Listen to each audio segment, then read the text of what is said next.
morning, guys. Hi. Good morning, Large White Farm Dogs. Good to see you guys. Hi. How's it going, sweetheart? Hi, Toby dog. Good to see you, buddy. Hi. Good dogs. All right, let's go. Come on. We got chores to do. Come on. Let's go. Come on. It's got a soul, this hero farm. It falls asleep inside my arms. We work the fields under the stars. The love is here at Gold Shop Farms. A city life had its charms, but we would dream of the fields under the stars. I fall asleep inside its arms. The love is here at Gold Shop Farms. The love is here at Gold Shop Farms.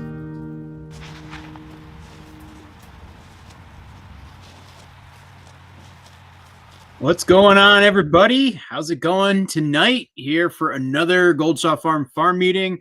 I'm Morgan. I got little barn cat wandering around my office somewhere in here, and I'm excited to be hanging out with you guys tonight and doing what we usually do every first Wednesday of the month, taking your questions, talking about the stuff going on behind the scenes, and kind of all the good stuff that I don't have enough time to talk about in the regular videos, and really just kind of dig right in. What's going on, Chrissy? Good to see you. See so many friends in here. I see Diane. I see Rose. I see, hey, RJ, what's going on? I've only had to plow the driveway once so far this year.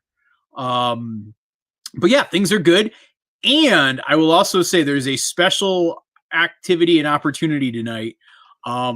So some of you guys might know, on the farm, we have been selling catnip, or at least growing catnip. Well, tonight, just about an hour ago, the catnip actually went on sale for the first time ever.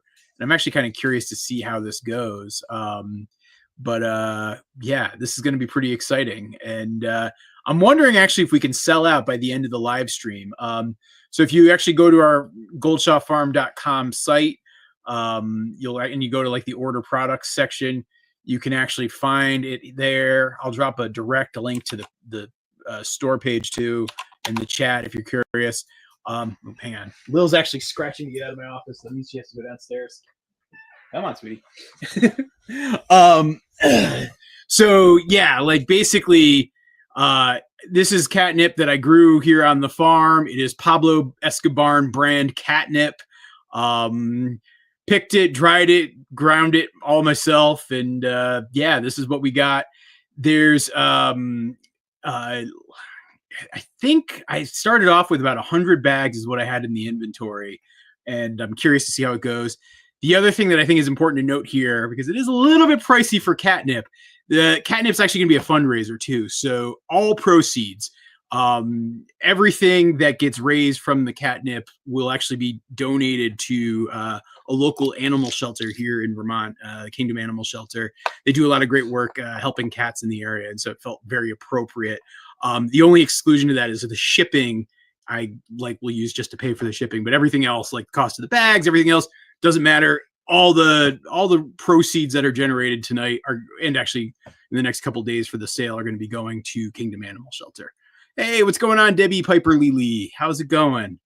Yeah, we're getting snow here on the farm right now. I don't know. I think we're supposed to only get a couple of inches tonight. It doesn't seem like it's that bad. But we're definitely getting some snow. I'll probably have to plow tomorrow to answer RJ's question.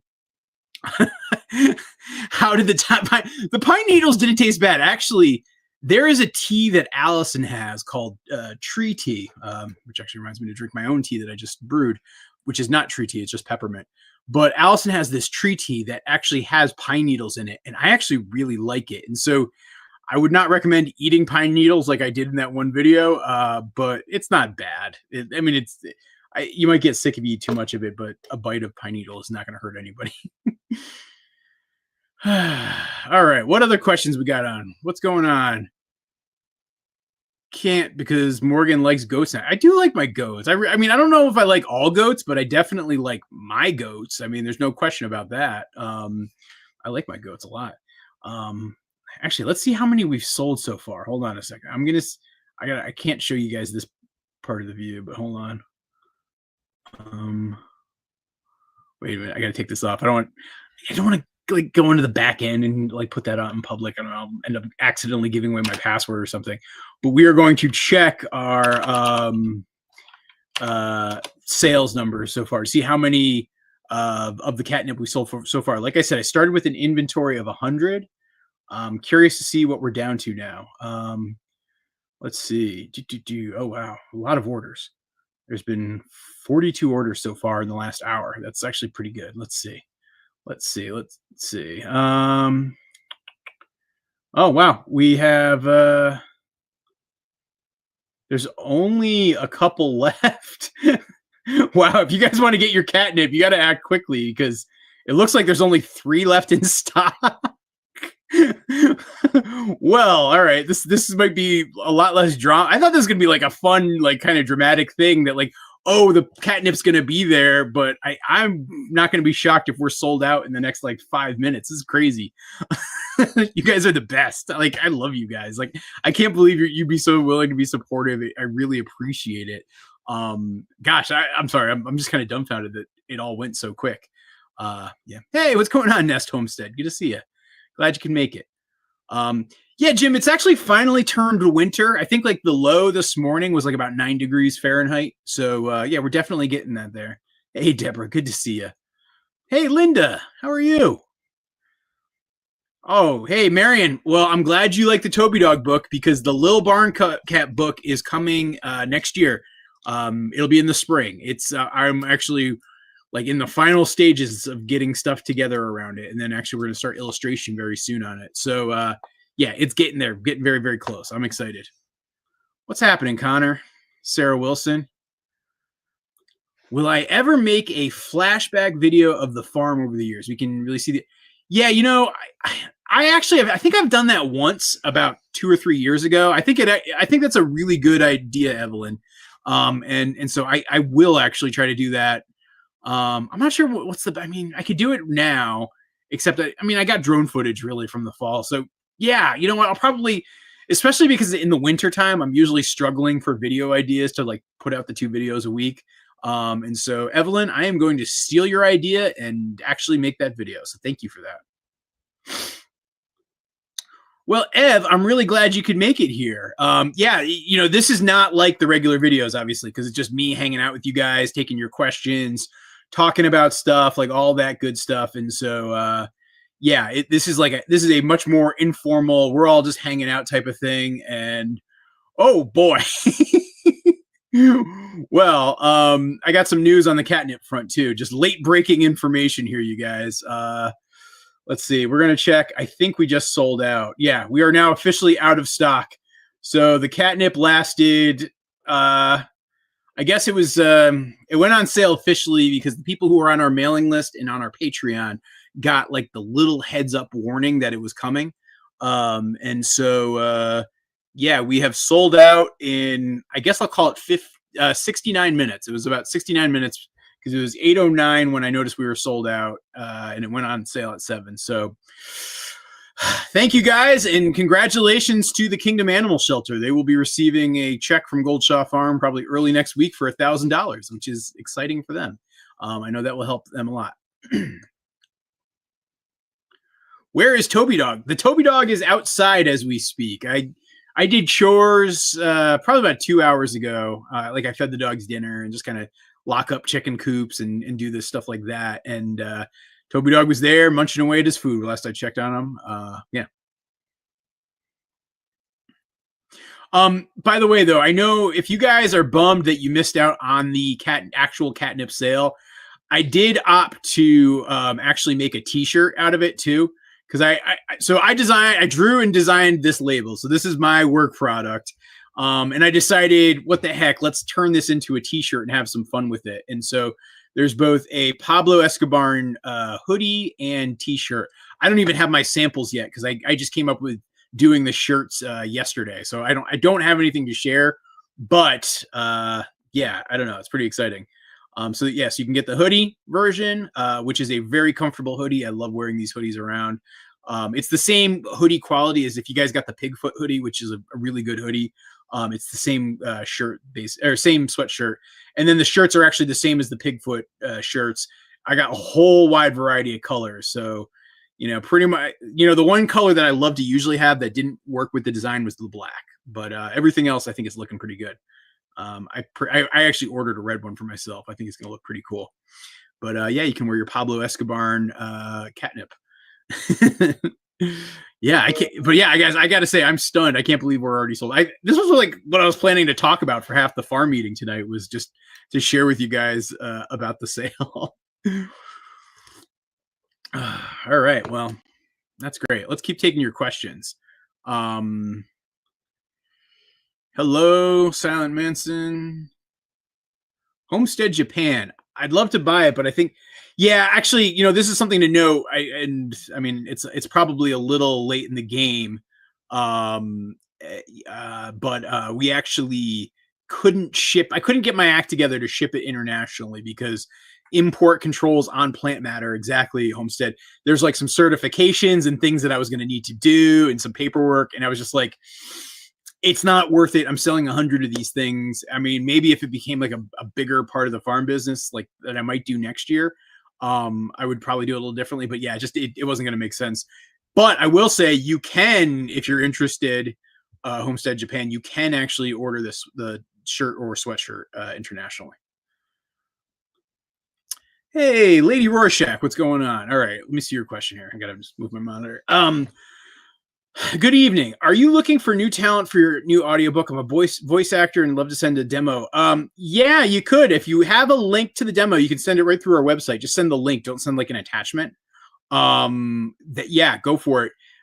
We haven't started any of the work on the audiobook yet, but the way that I'm going to do the audiobook is to do it pretty much the same way I did it last time, where I'm the narrator, and I actually probably will have most of the same actors coming back to play the repeat parts, but there will also probably be some new parts too. And so, yeah, Lady Rorschach, if you want to send it to me, I'd be happy to give it a listen. So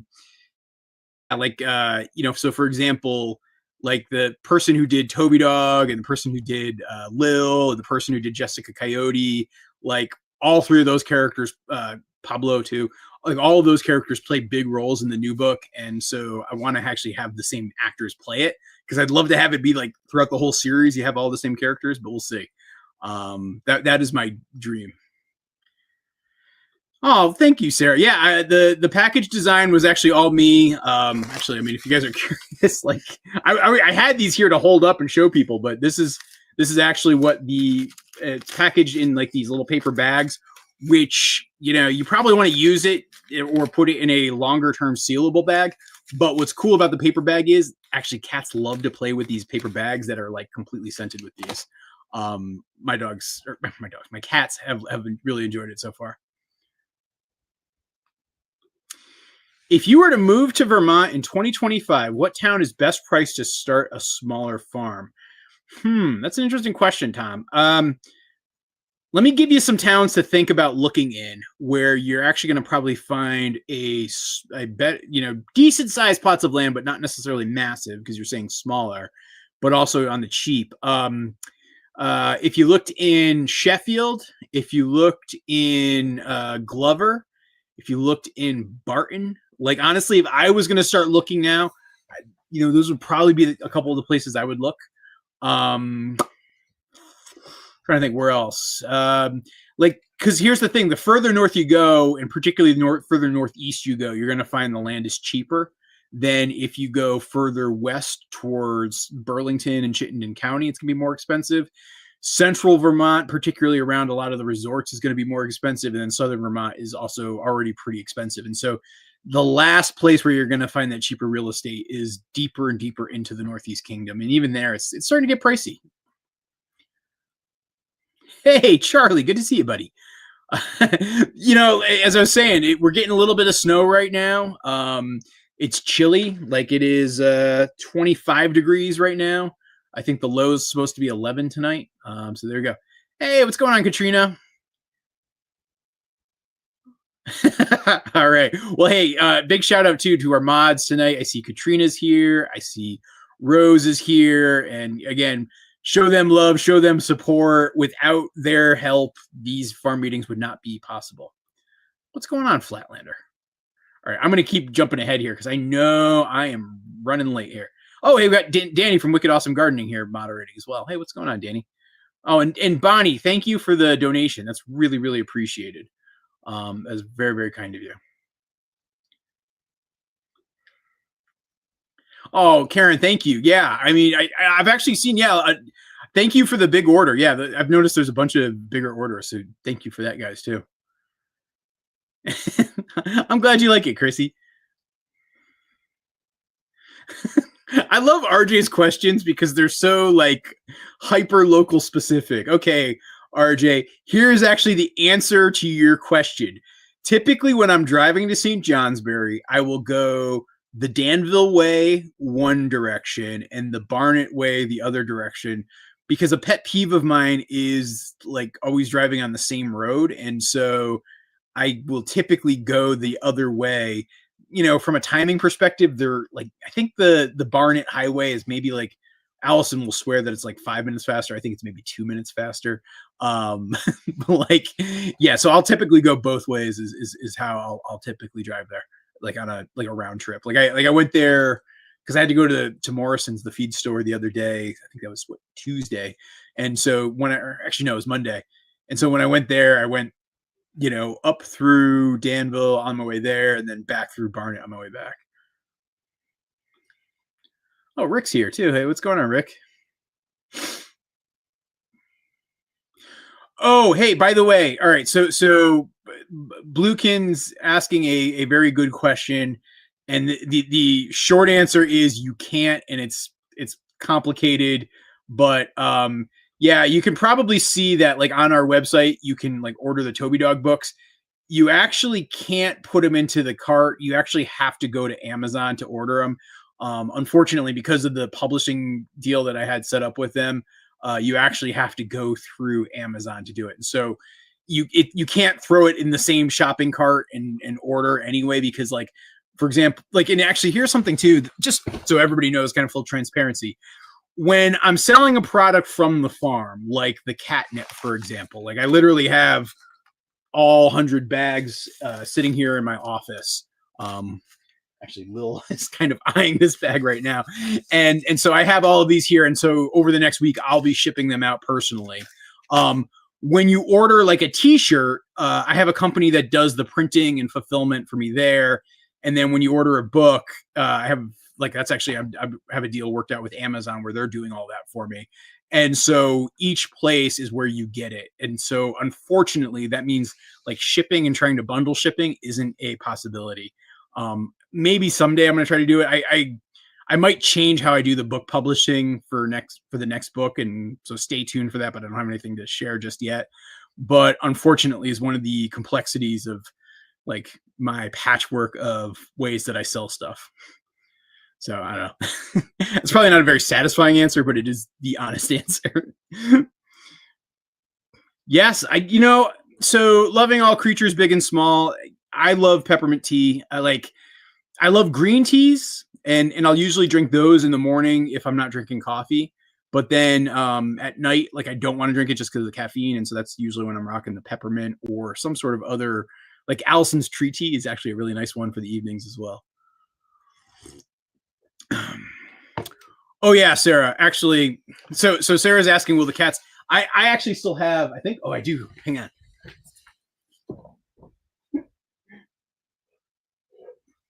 So this bowl that you see right here is the last of my catnip. I was using this as basically this scooper was helping me figure out how to like measure and weigh everything and package everything really quickly.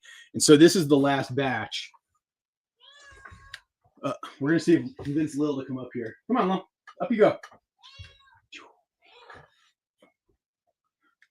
All right. All right. Actually, let me tilt the camera. Whoa. Yeah, Lil's getting to dive into the bowl. I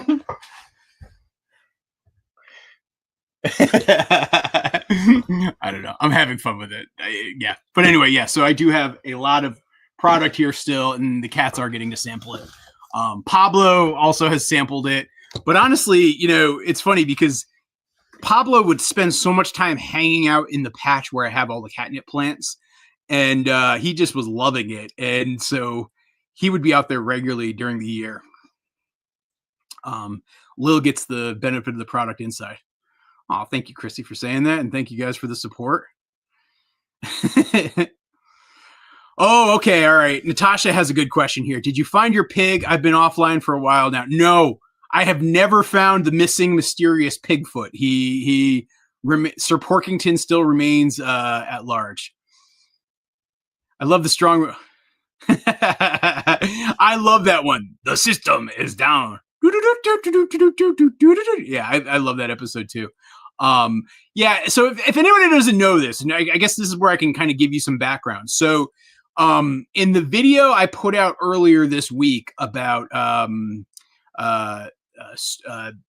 moving to Canada or not moving to Canada, when I was reading the letter and making a weird voice and I was like pretending to have this like little kid talking. That is a reference to a web cartoon from like the 2000s and 2010s.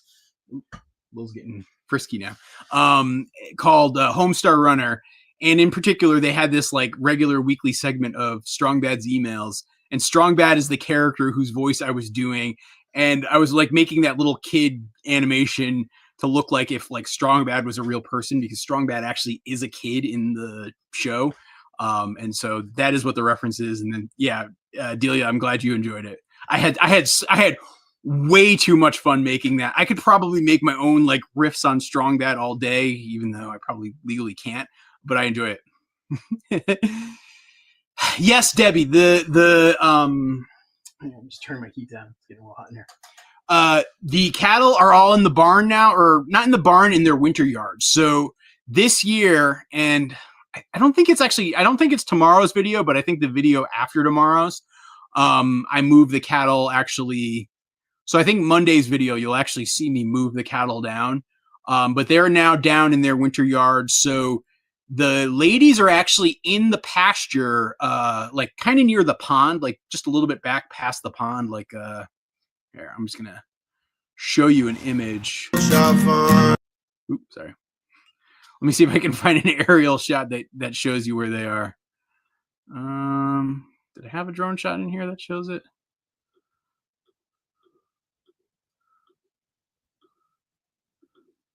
I guess I don't have a drone shot in this one. Needless to say, back towards where the pond is, or where the ladies are going.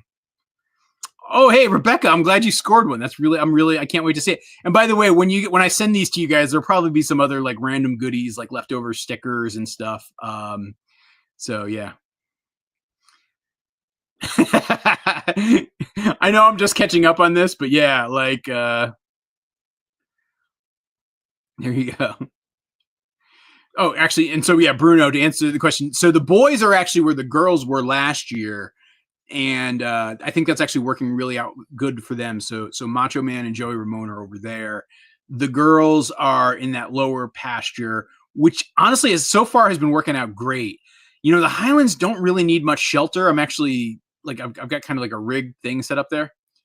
Hey, what's going on, Olivia or Paul or both? Good to see you guys. Yeah, Olivia and Paul were crashing at the farm this summer. It was so much fun having them there.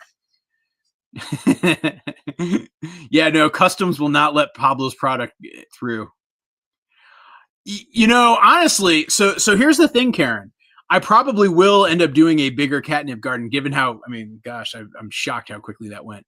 And so, yeah, my plan will be to probably do more of this. I really like doing it as a fundraiser too. You know, I really appreciate any feedback you guys have on this. One of the things I've struggled with, and I've talked about this a little bit here and there over the year, is like, given the nature of my farm, it doesn't operate like a normal farm. And part of me feels like I should stop trying to make it like a normal farm. And the other thing I like doing is trying to like donate money and raise money for various causes and help people. And so like, I think what you're going to see me doing more in 2025, and again, I'm curious on people's reactions to this, where more and more stuff that I produce here on the farm ends up going to like food pantries, soup kitchens, or supporting things like, the Kingdom Animal Shelter. And so I think that's where I'm going with the farm, which makes it less of it's not technically a nonprofit, but it has more of a charitable mission. And I don't know. I'm curious to hear what other people think about that. But to me, that feels kind of like where I want to try to take the farm next as I keep scaling things up and growing some stuff. So yeah.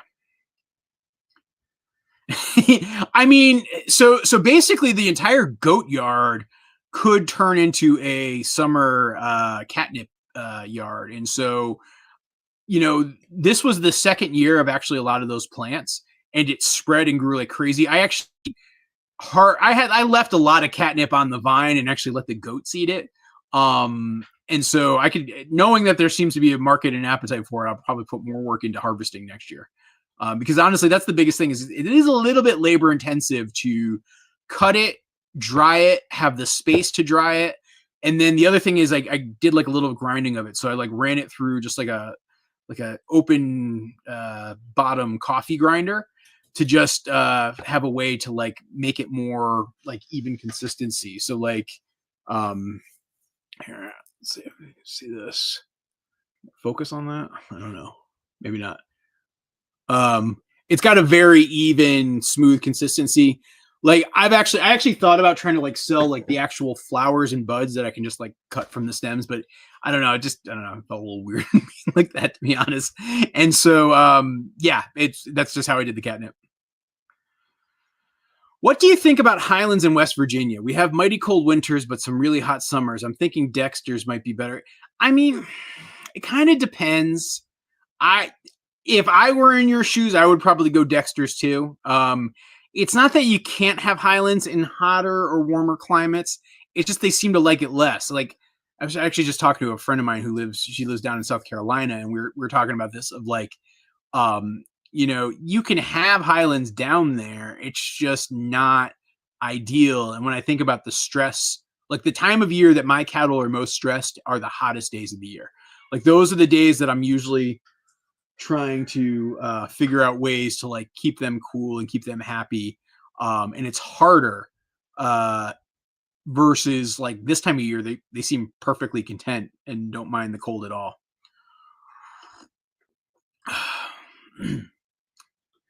How do you get geese from not attacking you? We have 32 boys and a girl, and the one male is constant. Wait. Oh, 30. I'm assuming you got your sexes there flipped, but all right. Here, I'm going to teach you one trick. This is actually a trick I teach most children who come and visit the farm. If you're dealing with an aggressive goose, what you should do is make your hand just like this. Like you have your own imaginary goose on your hand. And when they hiss at you, kind of from a higher leverage point, go back at them and back off. And at least with my geese, they respect that really quickly. It's like, I don't know. My theory is they think it's like I'm being a goose to them. And so you could try that. Honestly, I never have had much issue with my geese attacking me. The only times I've ever been attacked have always been when I'm either pulling goslings or pulling eggs when they actually have nests going on. And like the ganders can get a little aggressive and protective if they see me coming towards the nests. And the moms, if I'm in the nest, they will get a little aggressive with me too. Those are the only times. Like this time of year, I have zero issues with like the geese trying to attack me. It's only during mating season. So I don't know. But I think, the other thing is too, it depends on the breed. Like Chinese, African, and Romans are all more aggressive in my experience versus I have a lot of Emdens, Pilgrims, and Buffs, and Toulouse. And so breed does play a role into that too, CJ. So I don't know if that helps. Well, I can't wait to send it to you, Kathleen. Countless of them, Mark, countless. Will you do an update video of the life of the barn cats and farm dogs? Do you mean like Avery, like a day in the life video or something else? But I mean, I could for sure. Oh, hey, Sarah, I'm sorry to hear that you had to deal with that. Yes, this is meant to be a chill night, and I'm glad you can hang out here, friend. Very good to see you. I love Sarah because she always has like a really like specific point of feedback for me, and usually she's pretty spot on. Oh no, and the season's over, Rick. So yeah, so I went out probably 10 different times in the hopes of catching a deer, and I did not. I there is a doe that like I feel like she was constantly coming out to visit me every time I was in my tree stand. In fact, if you guys saw the Thanksgiving video I put out last week, you'll notice there's this one moment where there's a shot of a deer just kind of like standing around. While I was shooting that video out in that back corner, she was like coming over and watching me. And I swear to God, there were probably 5 or 6 mornings where she would come out while I'm. Let's going crazy. You guys, I don't know if you guys can see this because it's a little it's lit for me up here versus back there. But she's like going nuts, like scratching at the cabinet. She's trying to get my attention. I think she wants to play because she's all nipped up right now. Usually what will happen is I'll always give like a little bit of catnip and then play with her. And right now she's. You guys see this? Hold on, I'm gonna try to get you a better view.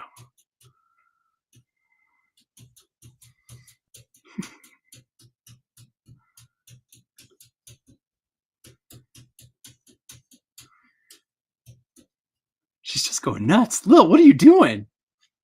Huh? I don't know what her deal is. Yeah, let me fix this so it's not so crazy. Uh-oh. But yeah, no, yeah, she's going nuts right now. Hold on. There we go. All right. Yeah, Lady Rorschach, I guess it'll be next fall at some point. I mean, because here's actually the drying was the hardest part in having the real estate to dry it. I'm probably going to try to build a bigger drying rack and put it in the top floor of the old barn because I was trying to dry it in a couple different places, and I think I actually have an idea for a design for a drying like hanging rack that would make it really easy to harvest and then sort and separate. Like this is where like doing stuff at a small scale first and then scaling up is always the best way to go. And so this was like a test. Actually, last year was the first catnip batch that I had. And I was like toying with trying to sell some, but I opted not to. And it just became like, catnip that I saved for the year for our cats. This year, I think I did a very good job of like storing and packing and doing it. Next year, I think if I do it, it'll be like, how do I get even more efficient in how I do it and scale it up further? I have a shockingly good memory, Brenda. I know it might not strike people as some, but I think I have a pretty good memory. So I think that's part of it. And then, I don't know, every animal that has a name usually has a story. And I remember stories really well.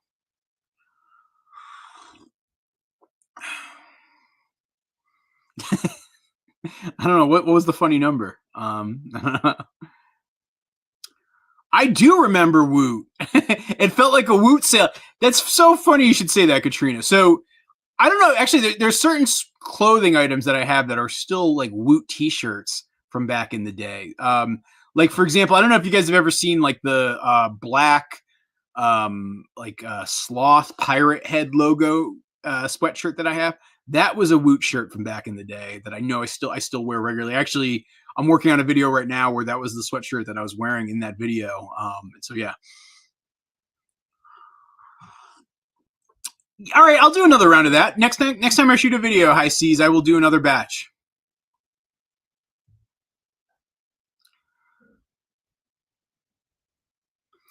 Yeah, congratulations, Thomas.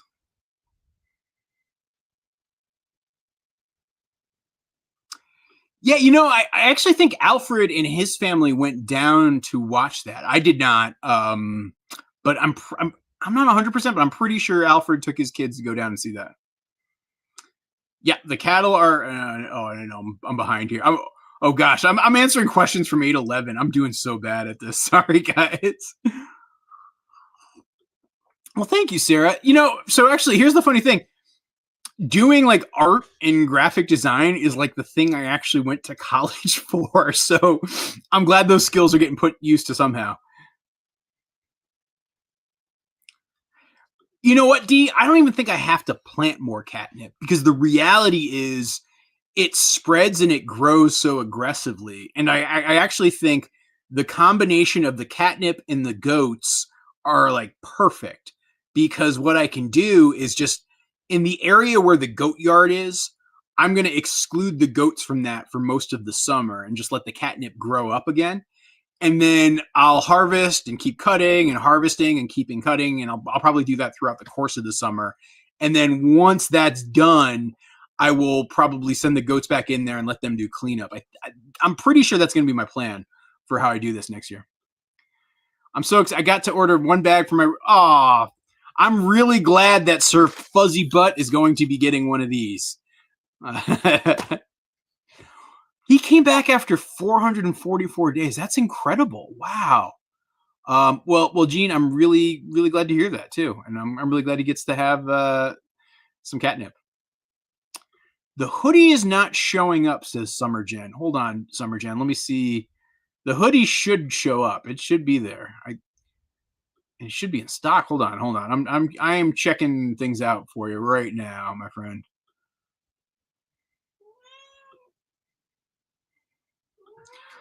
Okay, here is the hoodie. By the way, guys, I know the hoodie's a little bit pricey. It's actually based on just it's a good quality hoodie, and that's I think it's like $42 if I was going to be really honest about what the price was. And so it's a very small, relatively small markup here. It looks like it's available. Are you not seeing here, Summer Jen? I'm going to drop this just in the chat for you if you're not seeing it. Yeah. It is peppermint tea. The whatever this brand is of peppermint tea. Yeah. It's just really cold here right now, and so it wasn't feeling like a seltzer night tonight.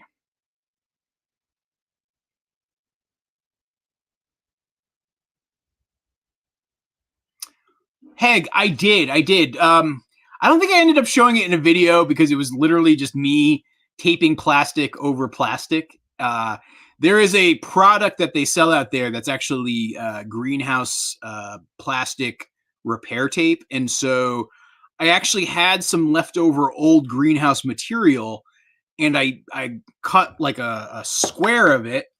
And then I put on the inside, I like attached it to it, and then I taped it on the outside too, so it's like taped on two sides. And to me, I think that's going to be the best way to hold it together. And so, I think that's that.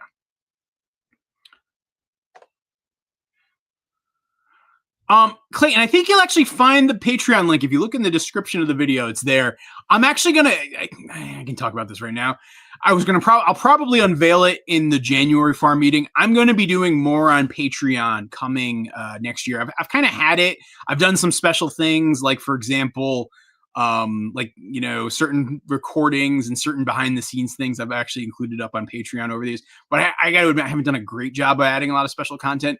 I'm going to be doing more of that next year. And so stay tuned. There'll be more updates and you'll find out kind of what some of those bonuses are going to be able to be a lot more specific, but I'm still just sort of working to finalize some of that now.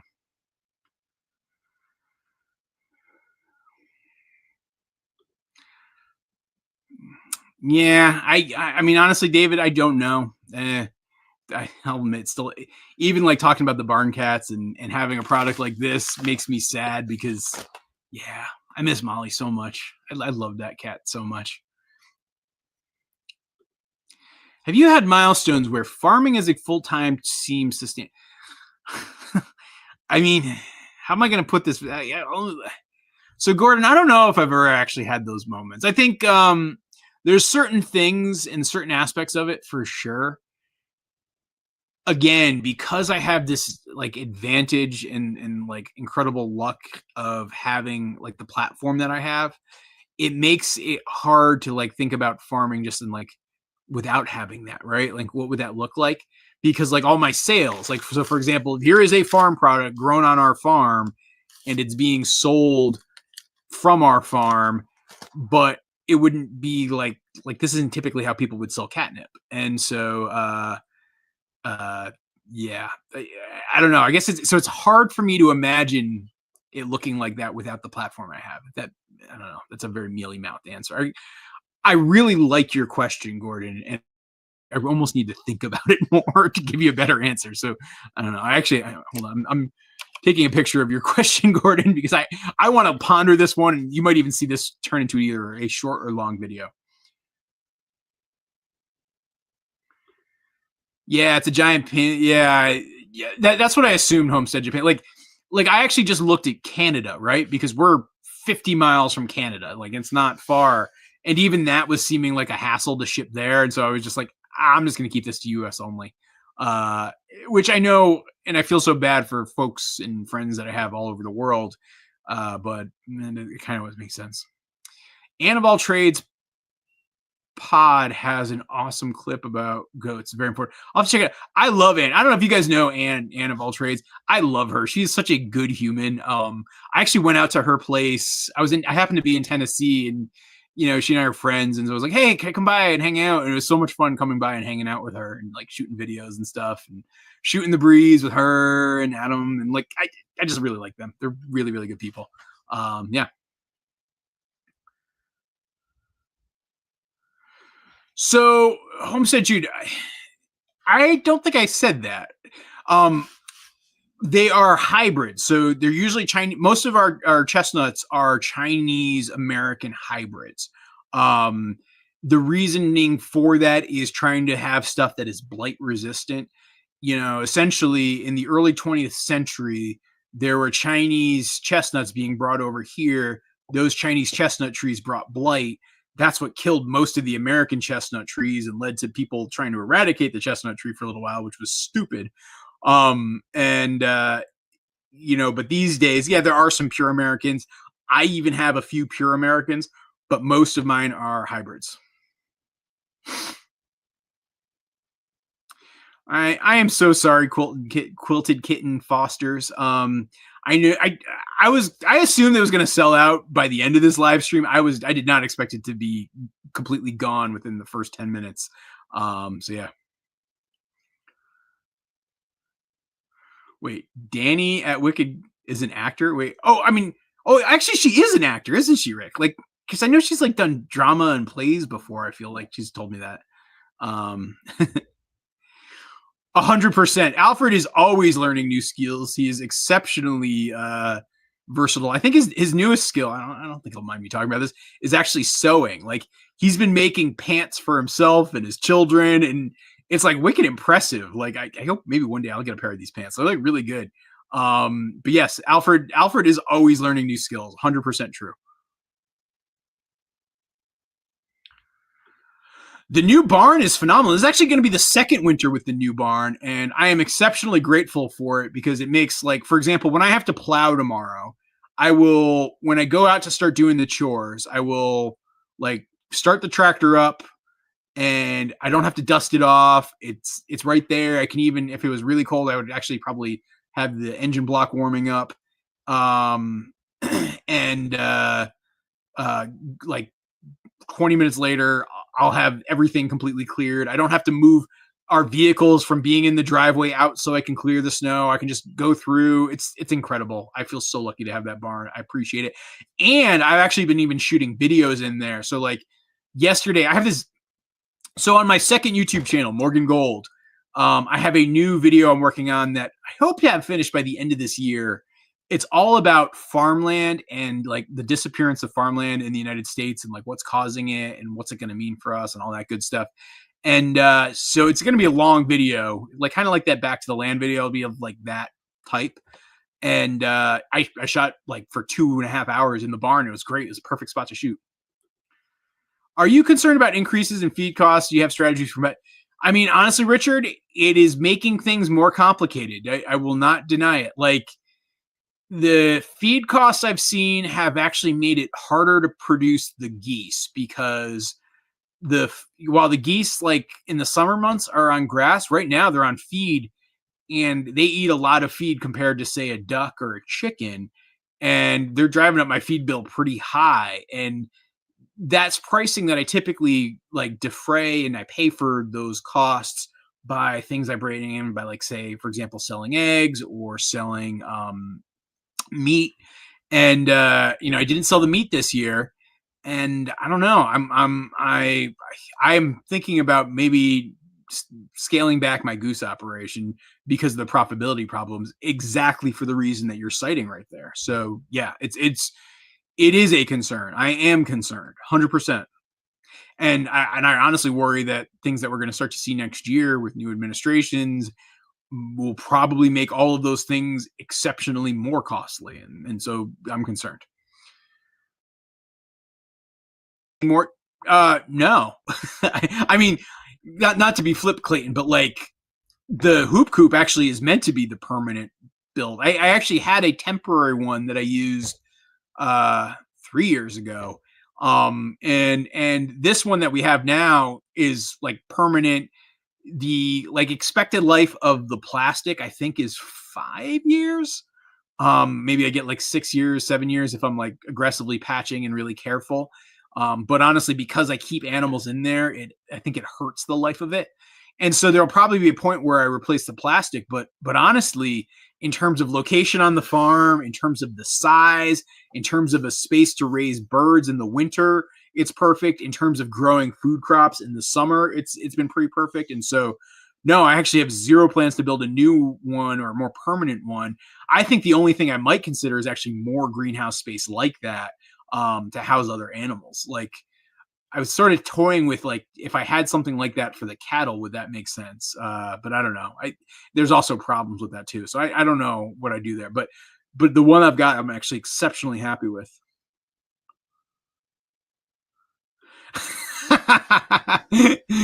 Yeah, I don't know if that's actually going to happen there, Fly Girl. But I love Canada. I actually, we should go to Canada.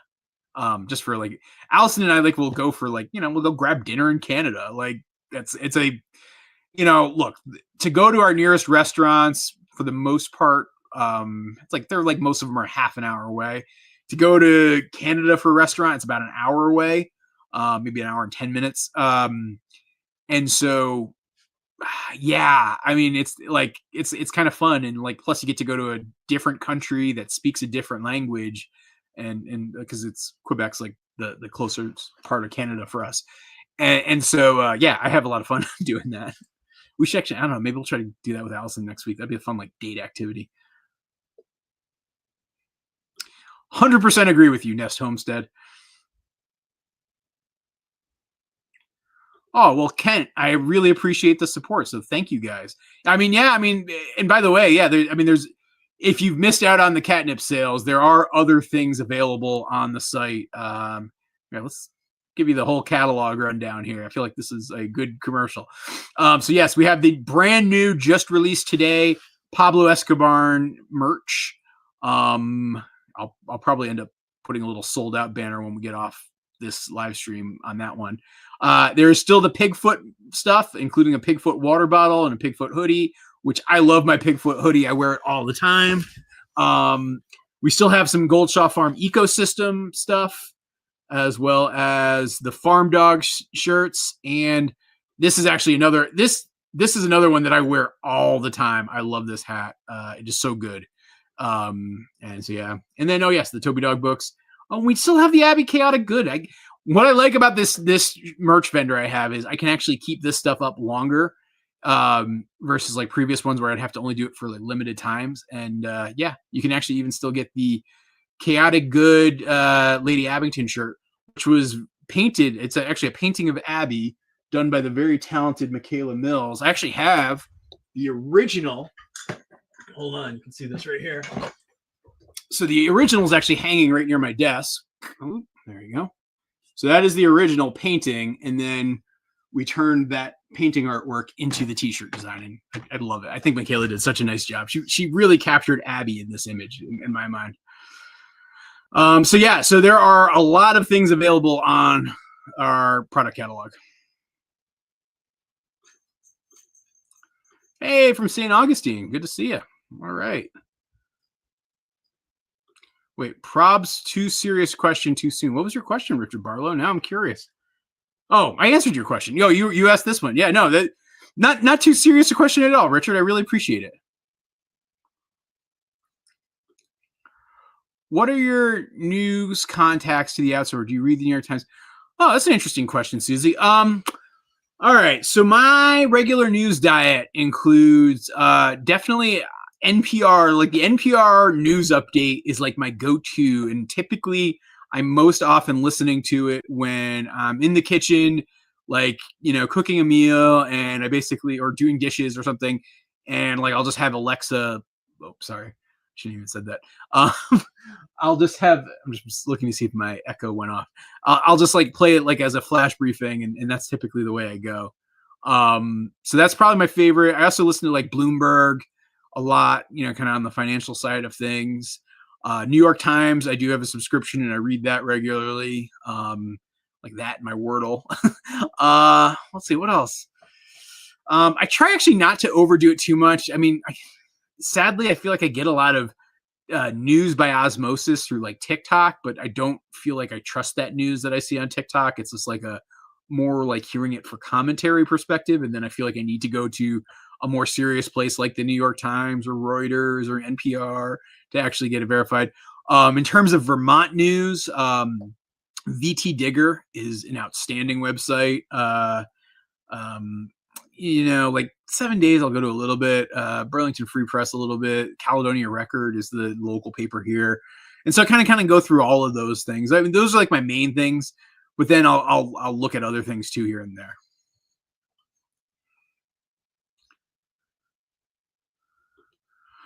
Hey, what do you think of Muscovy ducks? Heard their meat is similar in taste. I mean, I like them. I've actually seriously, only because it would complicate my duck keeping process, I've avoided adding them into the mix, but I have considered adding them here. I don't think that statement of their meat is similar in taste to beef, I don't think that that's accurate. I find their meat to be very similar to duck and goose. And so it's different from, say, chicken or turkey in terms of the type and texture of the meat. I mean, I will often say that, like, when people ask me like what goose tastes like, I'll say that it's like dark meat chicken. And I feel like Muscovy kind of falls into that as well. I don't think it's accurate to call it like beef. They feel like two very different things to me.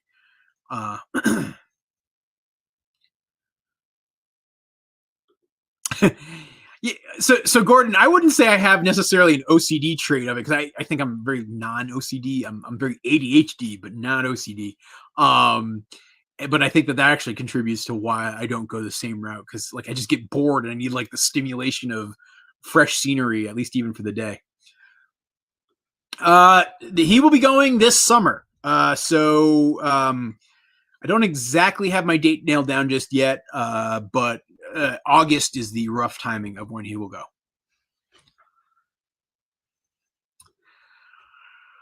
Honestly, Connor, I don't think I will add any new species of animal to the farm in the next 12 calendar months. I mean, that doesn't mean, actually, the one thing I'm thinking about is maybe adding some turkeys just as an experiment, because you guys are always asking about it, but I don't know.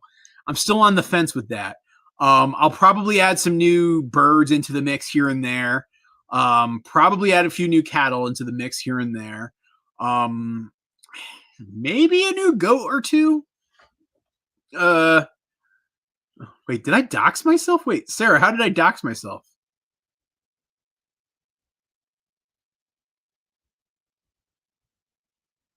Uh-oh. Now you got me all paranoid, Sarah. I'm like, oh no, I doxed myself. What did I do? Hey, Susie. Oh, Susie's asking some interesting questions. What do you think about globalization and global politics affecting farming industrialization? That's a heck of an essay question. Hold on, I'm gonna take a sip of tea and think about your question, and I'm gonna give you an exceptionally thoughtful answer as soon as I finish drinking this tea.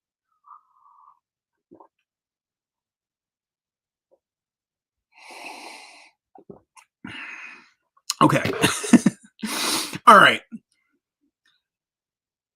In the last 40 years, the economy of the world, not just the United States, not just Vermont, the entire world has become intertwined in ways that would have seemed unfathomable 100 years ago. But it is such an interdependent web that we as humans have in terms of trade relationships across the globe. It makes the complexity of anything that we do significantly challenging to think about in the simplest of terms. That said, I think certain things like agriculture are really beneficial for keeping them more local versus more international. And so the more you can do to support local food systems, I think the more you can do to create resiliency in communities and actually a more stabilized pricing models and pricing activity, particularly when you think about something that is so core to the existence of all people. Everybody has to eat, everybody has to pay for food. And so that is the situation we're in. As more talk ramps up around impacting trade through tariffs, impacting trade by closing borders, I think that actually only runs the risk of disrupting the current model we have without having a true template or infrastructure available to support reverting back to where we were. And so I don't know if this is exactly answering your question, Susie, but I think we need to be exceptionally careful because we as a human race are exceptionally interdependent across the globe when it comes to our trade. And that makes us more susceptible to global politics. Like if you've been following what happened in South Korea in the last 24 hours, right?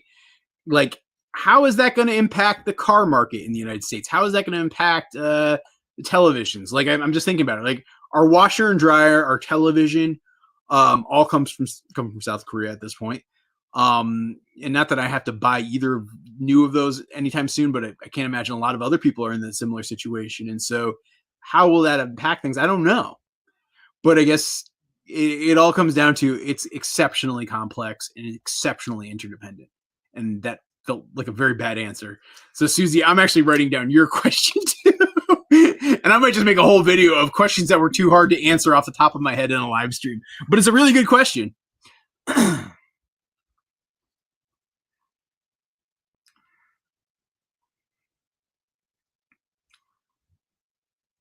Okay, I'm jumping ahead. I know it's 9:00 and I'm still at like 8:20 questions. Yeah, actually, Jermaine, I am. If I found the right cows or heifers, I would probably buy them and add them to the fold. And so, yes, I'm definitely looking. Rather than add Scottish Highlands in the last year, I've actually added Charolais, right? So, we have 5 females that have been added to the herd since January that are all viable breeders in the future for Macho Man. And so, that's just been activity I did this year. I might add, like, if I found a good cow calf pair where there's a cow and a heifer, or even a cow and a steer, I would totally jump on them if they were not overpriced and bring them in. And yeah, it would be more breeding stock for sure. Surprisingly, we're up to I think like 19 animals now. I think 19 head of cattle. Wait, am I overcounting or undercounting? Wait, 2 boys, 4 calves this year, 2 heifers from last year, 2 Charolais. That's 10. Hang on, I'm doing a head count of cattle. Plus the 5 cows, plus the 7. Okay, sorry, 17. 17. Yes, the catnip is Lil tested and approved. Well, I'm glad you got it. And yeah, I can't, like I said, it was a last minute thought that I had when I was putting stuff up on the website last night and this morning to make it a shirt. I didn't even do any of like the design for the logo. I didn't even think about it, but I was like, Oh, that looked actually pretty cool just as a t-shirt. And so that's how it ended up. So I'm really glad you got it there, Barcelona. Chocolate mint. I don't like lemon balm all that much, but chocolate mint, I would try. Hot and spicy oregano. I don't think I've ever had oregano tea. I wonder if I'd like that. I'm gonna give that a shot. I mean, we have like a whole bunch of dried herbs, including dried oregano. Could I just like steep that, Katrina? I'm curious.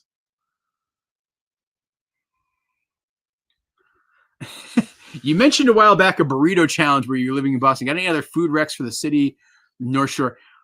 Honestly, no. I mean, it's been so long since I lived in Boston. Like, I moved out of Boston in 2002. So that was like 22 years ago since I've lived actually in Boston. I mean, I've obviously been there plenty of times since then. But yeah, it's been I get there a couple of times a year now at this point. But I don't have a ton of suggestions. Sorry. We do. Allison grows a lot of tea. Like, she likes the lemon balm. We have like a lot of lemon balm tea. She loves doing the fresh mint tea. Actually, here's the funny thing. There was this mint plant that popped up over near like our compost pile, like where like, we take our food scraps and we compost them. It was probably like a volunteer mint seed, and it just popped up, and it just like it overtook the backs, because it's like the compost pile is like a couple of pallets, and I have basically two sides to it. And so it's like you use one for a little while, then you switch to the other, then you keep switching back and forth and turning them. But like the backside of it is just pallets, and all along the pallets it was like just mint exploding everywhere. And so she was constantly throughout the summer picking mint from there and making tea out of it. And it was a wonderful tea, fresh mint tea, nothing better. I love that.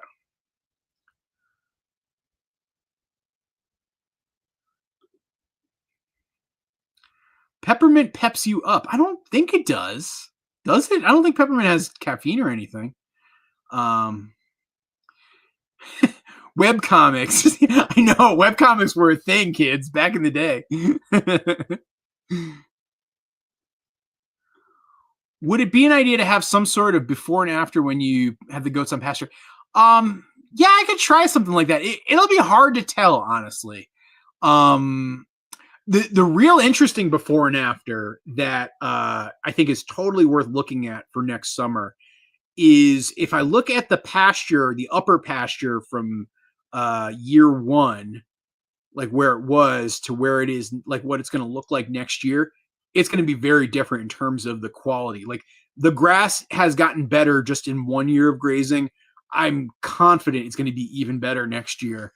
And so honestly, I think, Frederick, that's actually not so much the goat activity as it is the cattle and chickens. And it's pretty dramatic, actually. I will definitely do a video on that next summer. Sir Porkington hightailed it to Georgia to join wild boars who roam the area. Nasty buggers. Yeah, I could imagine. Yeah, no. What is your favorite Kids in the Hall skit? Okay.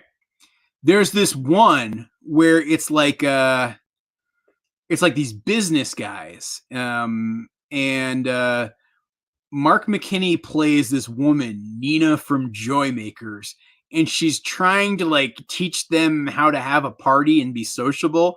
And these business guys are just like these like funny, like goofy, like automatons.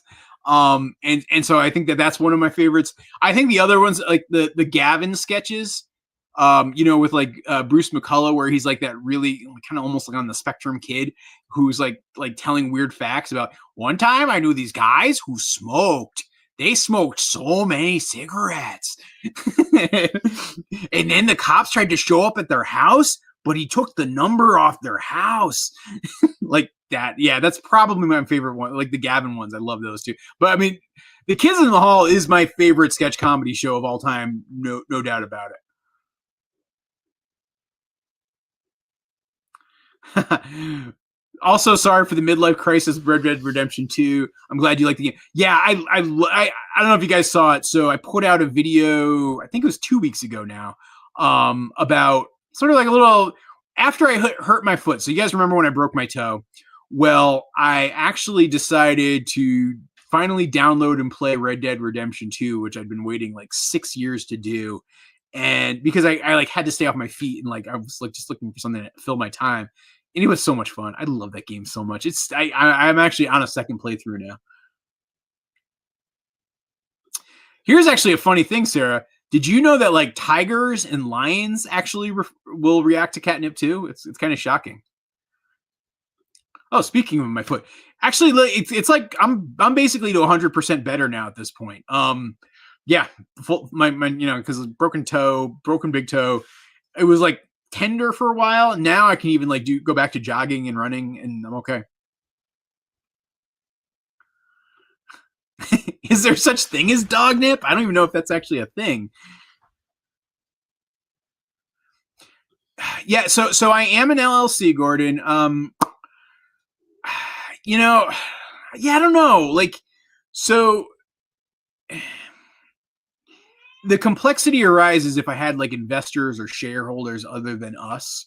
And then I think that's where the advantages of a B Corp would come into play. But I don't know. It's probably worth doing a little more research on it again. Well, hey, Serafina, thanks for coming in and hanging out with us tonight. How do you deal with the animals compost? I mean, basically, I make various piles around the farm. So and each animal's a little bit different, right? So like with the birds, so all the ducks, geese, and chickens, I basically when they move into the greenhouse, into the hoop coop, I will just start putting straw down a couple times a week and just constantly building up layer upon layer upon layer of straw until by the time I pull them out there in late May and like send them out to the pasture, there's probably about a foot's worth of like packed down straw and bird. And I basically take all of that out with the tractor and I make these big piles. And then once or twice that summer, I'll turn the piles. And then by the next spring and summer, that stuff is all like really good compost ready to use. So that's how I do the birds. With the cattle, typically what I'm doing is I'm going through and scooping poops, like twice a week maybe. And I have piles of that. Plus, like I'll scoop out waste hay and I'll make piles of the waste hay and the poops and pile that up. And usually I'll turn that a couple of times a year. And usually within about 12 to 18 months, that stuff is good usable compost as well. And that's pretty much how I'm doing it. When I have like birds in the brooder house, so like where the silkies are living right now, the weird chickens are living right now, typically what I'm just doing is I will just sweep that out and sweep the wood chips out that are like all poopy and gross and just spread them all over the bird yard as like a layer of topsoil, because especially in the certain high traffic areas, it's like really hard to grow grass. And so I'm just constantly composting more wood chips. But what's kind of cool is I can just go in there with like a shovel sometimes when I need some compost or Allison needs compost for the garden. You can just scoop some of that dirt up after a year or two. And that's also really, really usable and really, really good. So yeah. I think you should start a cooking show based on your farm and sell things. Yeah, I mean, so I've actually toyed with that because I really do enjoy cooking. But I don't know. I don't think I make very good cooking videos. I just don't think I'm that good at it. I have a question about Pablo's Catmore. Before selling it, has it gone through some sort of approved stage? I mean, well, so one, we're sold out, but I mean, I guess here is the process, like step by step that I go through. So, basically I have it planted out on the farm. It grows through the summer. Probably by like late July into early August, I actually have like catnip that's grown to the point where I can start harvesting. And so I'll start going in there and cutting it and then hanging it for about 4 weeks in the barns. And like, so that it'll just, I basically run like a string and like hang it off the ground just so that it has like good ventilation, plenty of air around it. And it just dries inside the barns really well, particularly in the summer when it's hot. And then I'll pull that in. And then typically I have like a little coffee grinder and I will grind up the catnip buds and or like any of the cuttings. I try to like throw away most of the stems, but there's like a little bit of stem that gets in there too. But just kind of run that through the grinder. I don't grind it heavily. Like again here. Actually, let me try to show you this a different way. Maybe this will be a better in focus shot.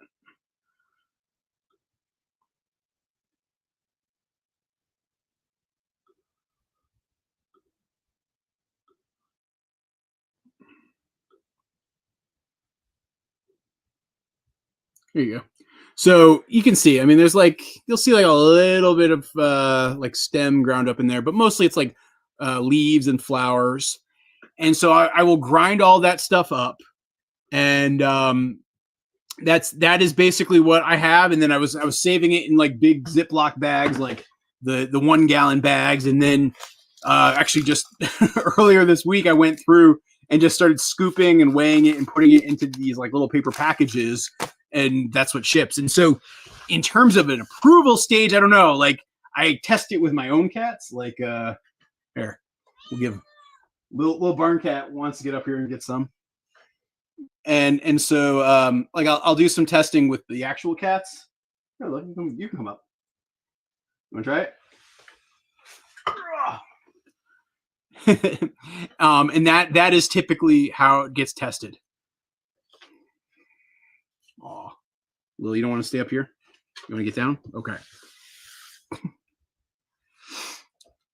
So yeah, I don't know, Carl, if I answered your question, but there you go. That you know, Heg, I think you actually did articulated it exactly the way I'm thinking about it too.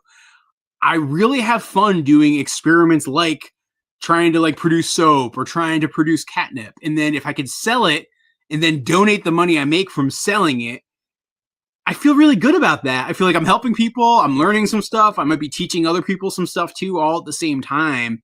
And so it kind of almost feels like a win-win to me, or win-win-win. I don't know how you think about it.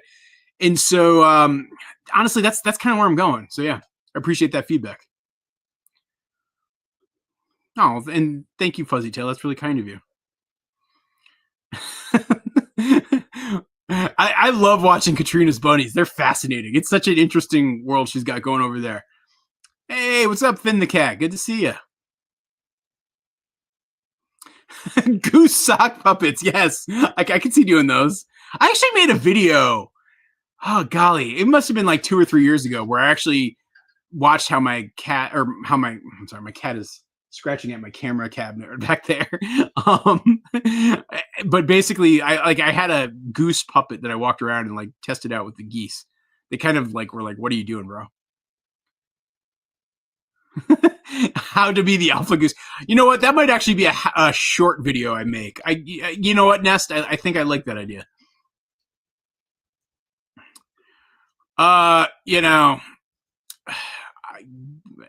I feel like there's so many Letterkenny quotes that are coming to my mind right now.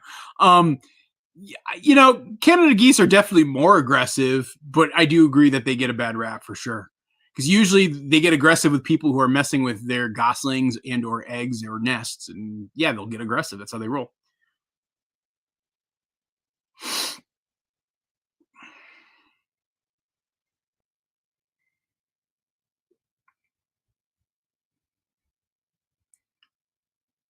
All right, I'm just jumping ahead because I know it's like I got to wrap up here.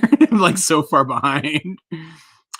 Connor, my thoughts on horses are I do not want horses. Like, I don't know. I'm not a big horse guy. They just always seem like expensive and a lot of work for not much return. I don't know. I mean, yes, I like riding horses in Red Dead Redemption 2. I don't like riding horses in real life all that much. So I don't see myself doing that. I have had bears like scratch at cameras, but never do any real major damage or anything. Yeah. Rachel, probably not till next year. I mean, like, the reality is the goats ate any catnip that I have, other than that Red Bull that I was just showing you that it's pretty much reserved for our cats. I don't have any extra left. Everything else is all bagged up and ready to ship. So yeah. Wait, oh my gosh, she's on a different planet. Wait, who's on a different planet? Now I'm confused. We got to chat about something. You'd love to hear this. Okay, I'm listening. Did you play the Narcos theme while bagging up? No, but here's what I actually here, Nathan. Here is the image that popped into my head. I don't know if you guys ever saw the movie American Gangster with Denzel Washington. the scenes where they have like their packaging facility, and just to keep this all family friendly, I'm not going to go into the details. I was picturing it like being like that, except it was just like me and Lil like sitting around my office, like it was listening to an audiobook. So yeah.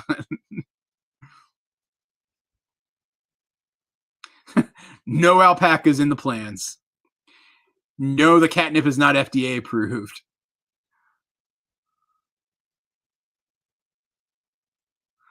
I'm glad to hear you're staying in Texas there, Linda. Yeah, I think that is the prudent play. Where was Pablo earlier today? Was he recently refused healthcare coverage? I mean, Pablo spends most of his time, particularly when it's cold, hanging out in his heated little cat house up on the second floor of the new barn. I don't. He actually had his vet appointment earlier this week, but he wasn't refused healthcare coverage. I don't know. I'm confused. Oh wait. Oh, I get it. Oh yeah, it's not probably in the best taste. I was completely not getting it. Now I just got it. Nah. Any suggestions for animals in a 2-acre farm besides ducks and chickens? Well, Serafina. 2 acres. I mean, you could probably have like 2 or 3 goats. I mean, they don't need a ton of space as long as you're willing to clean their pen and get them food. Yeah. I don't know. Ducks and chickens are good. A goose could work in that scenario too. I don't know. Yeah, barn cats maybe.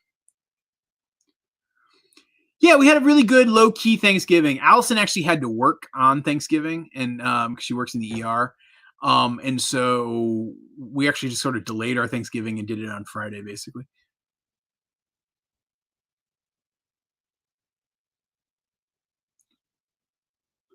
I'm glad you ain't said they were all boys. I thought, my goodness, oh, are you talking about my goats? Yeah, so my goats are wethers, so they don't do the gross peeing on themselves stinky thing that bucks like do. So yeah. Yeah, 100% drink and stitch. You're exactly right about that. That's why the catnip's patch, I could see it actually getting bigger and bigger and just becoming a thicket, which is where the goats are really helpful in controlling that and cutting it back for the next year.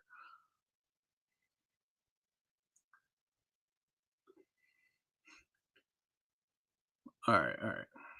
Oh, hey, I missed it. Oh, I'm sorry if I missed your donations earlier. Thank you, Anonymous. Really appreciate it.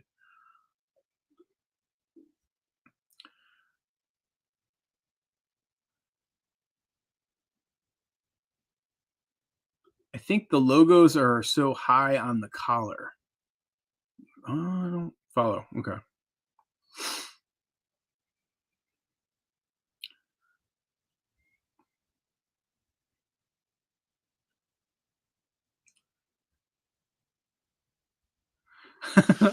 Okay. Carl was asking if it was FDA approved. No, catnip. I mean, one, I don't sell it as like a food or drug for people consumption, so it doesn't. I don't think it requires like an FDA approval. Two, I mean, I'm just basically selling it as a packaged herb, like you know, Nepeta cataria is actually what it is. So no, there's no approval process, FDA, anything like that. No.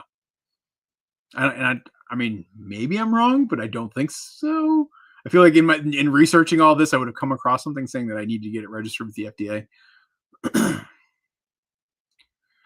Oh yeah, no, the nicest of people, 100%.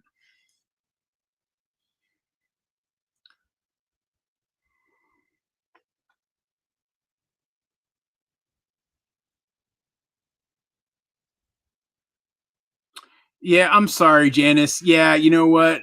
Unfortunately, it won't. I will commit to doing this again next year. But it will definitely be a little ways away. I don't have any product left for this year.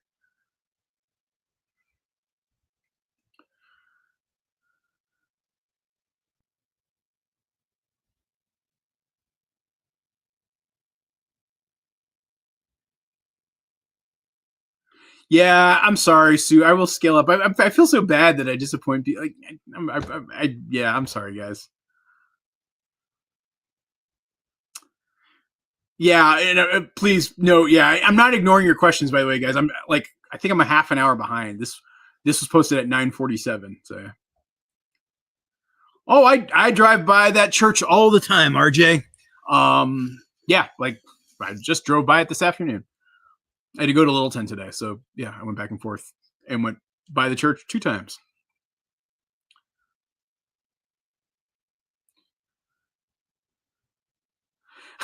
Will there be? I don't know if I actually do think I do want to make some goat merchandise. I don't know. What should I do? Any thoughts on designs or ideas that everybody has? I don't want to do that. I feel like I've already done that joke, but like, yeah, I don't know. Any suggestions on goats? I will probably do a goat shirt in the next few months. We started a domestic duck rescue. I started as a hunter and duck farmer. How do you deal with folks who challenge your ethics? That's a really good question, Ducked Up Farms.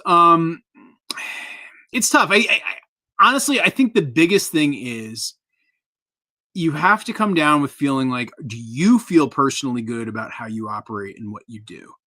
And it all needs to kind of start from there. And if you feel like you're doing the right thing, you feel like you're doing it the right way, and you feel like you're acting in the best interest of your animals and keeping balance in this world and like doing all of that stuff, like you got to start from there with the self-confidence. Then when you get criticism, I think you need to analyze that criticism and say, hey, is there some truth to it? Maybe these people do have a point. What if, like, I like to do this thought exercise all the time of like, what if I'm completely wrong and they're completely right? How do I justify that? Rationalize it. Let's assume that that's the case. Now let's work backwards from there, to like really try to get underneath the source of their criticism and their feedback and what they're saying. And look, sometimes I'll say, okay, I get it. Sometimes I'll say, hey, look, our values are different or our beliefs are a little bit different. And, you know, they're going to believe what they believe. I believe what they're going to say what they want because they have every right to.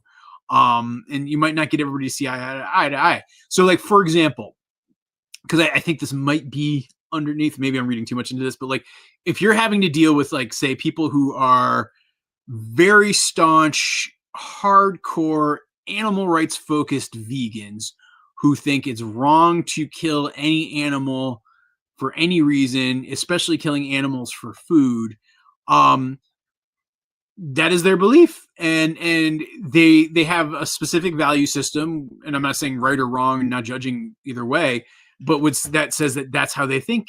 And so, whereas I feel like as a person, I believe that we should try to make this world better. We should try to treat living things with respect, but at the same time, kind of the laws of nature have animals consuming other animals. And I see us humans as just another animal. I mean, that's, again, my beliefs, and there are people who be very offended by that. And so you have to recognize that for me and that hardcore vegan who's animal rights focused, we're not going to 100% see eye to eye on things because like the foundational beliefs of our worldviews are going to be different. Doesn't mean to say that we're not going to agree on certain things. It doesn't mean we can't say we treat each other with respect or see other people's views respectfully. But you also have to recognize, I don't think I'm ever going to convert them or get them to think differently. And it's okay. And so when you have people challenging your ethics, really try to get underneath where it's coming from. Is there a kernel of truth to it that maybe you could do or should do something differently or better? Maybe, I don't know. Or maybe it's not. And it's just, they're saying those things from their worldview, which is different than your worldview. And perhaps you guys will never see eye to eye. And you kind of let them think what they're going to think and don't let it get to you too much. Yeah, I don't know.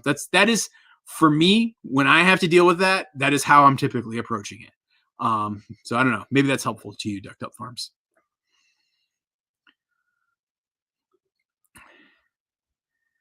Oh, AJ, thank you for that, by the way.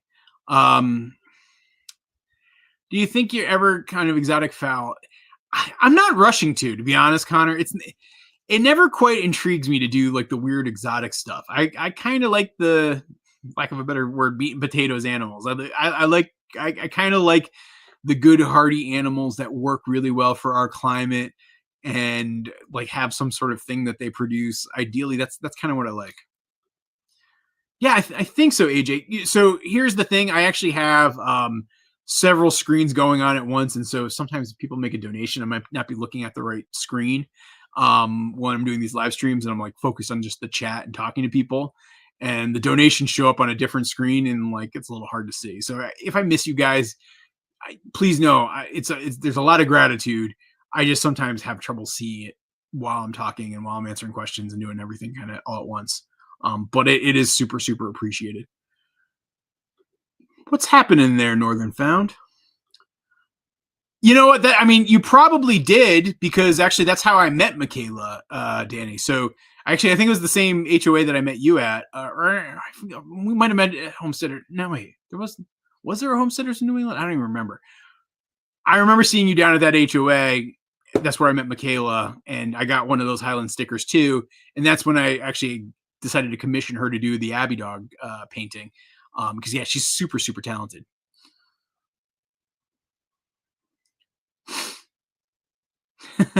I'm not rushing to get Egyptian geese anytime soon. Honestly, there's no new news. I mean, I think it might not be. I think it's over officially now. Bear hunting season's over. I think it ended. I want to say November 23rd, but it might have been December 1st. But either way, I think it's over now. They also don't hunt around here. Like our area gets a ton of bear hunting in, well, like the training seasons, particularly July and August. There's a lot of bear hound activity. And then the hunting season opens up September 1st. And really the entire month of September, it's maddening, and it drives you crazy because there's just so much activity going on.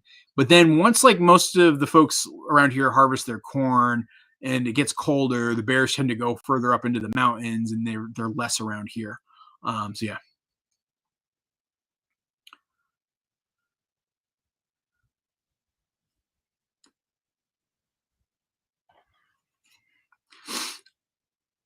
You did it because that's real. Wow, Ducked Up Farms. I really appreciate that. I mean, that makes me feel really good. That's so cool.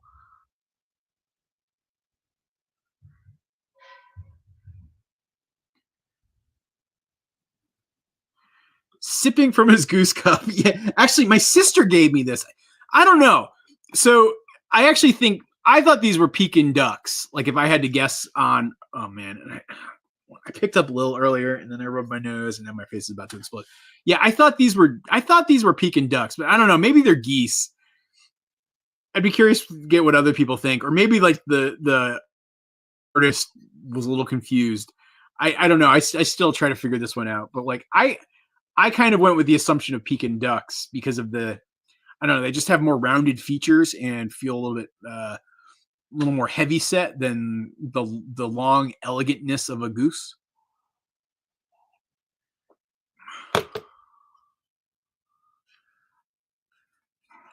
All right. You know, I do listen to the BBC occasionally. So yeah, I do. It's funny actually. It's usually like whenever I go to here's when I'm listening to the BBC radio. I feel like they play it on the local NPR stations, like right around the time like 9 o'clock in the morning when I'm like going to the post office a lot of times, and so I usually hear some of that then. And you're right, there is an exceptionally American-centric news that we get, and it takes going to something like BBC or Al Jazeera or something like that to like get a very different perspective, which I think is super useful. So I agree with what you're saying there, Bruce. And I probably should do more to push a bigger, more broader international perspective.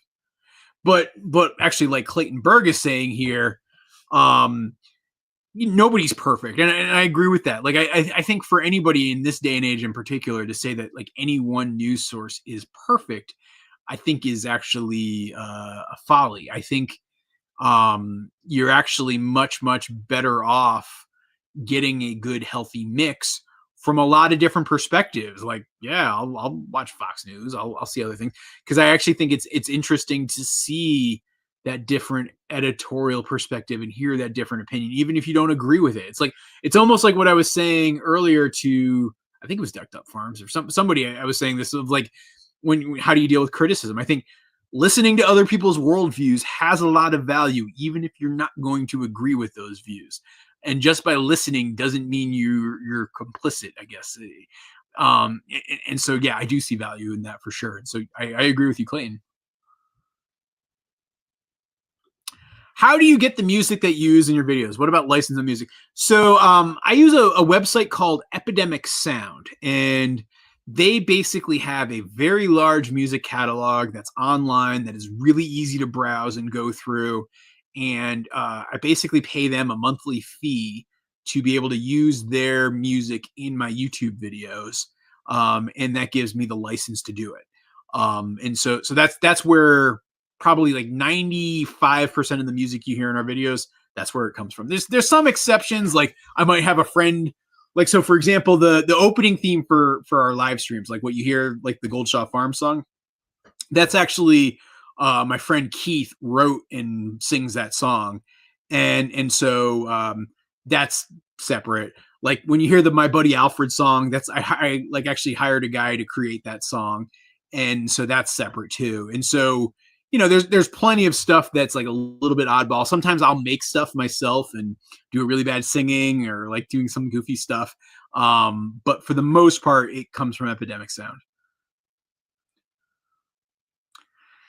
I tried to water glass eggs once and it was a horrible failure and I have not been motivated to do it again.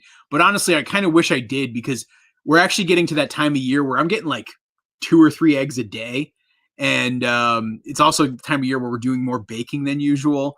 And so we're running very low on eggs these days versus like in August where like I can't even give the things away. We have so many. And so I wish I did a better job. I actually think the thing I want to do is experiment with dehydrating and freezing eggs. I think that the water glassing though was a failure for me. Of course, I think it's because I'm not very meticulous.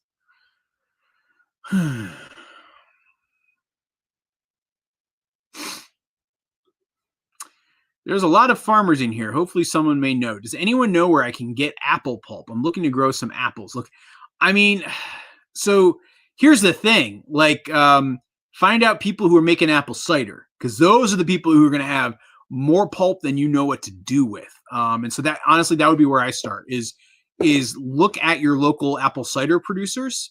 And I know that there are some in Ontario for sure. I know there's a bunch in Quebec. And you look for those folks and see if they have them available. The other thing you could do is there might be some local orchards who would be willing to let you pick up the drops.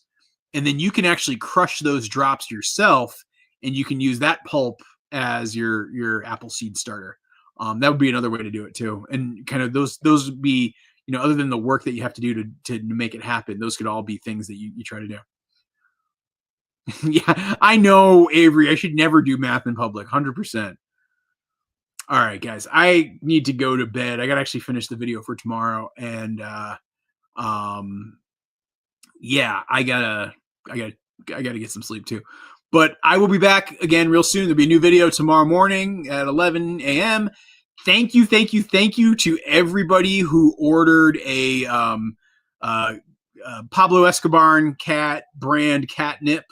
So thank you for the support, and I'm sorry that we're all sold out, but you'll also notice we do have the hoodies and t-shirts available still. So if you like the design of the bag, you can still get that design and they'll be available for a while.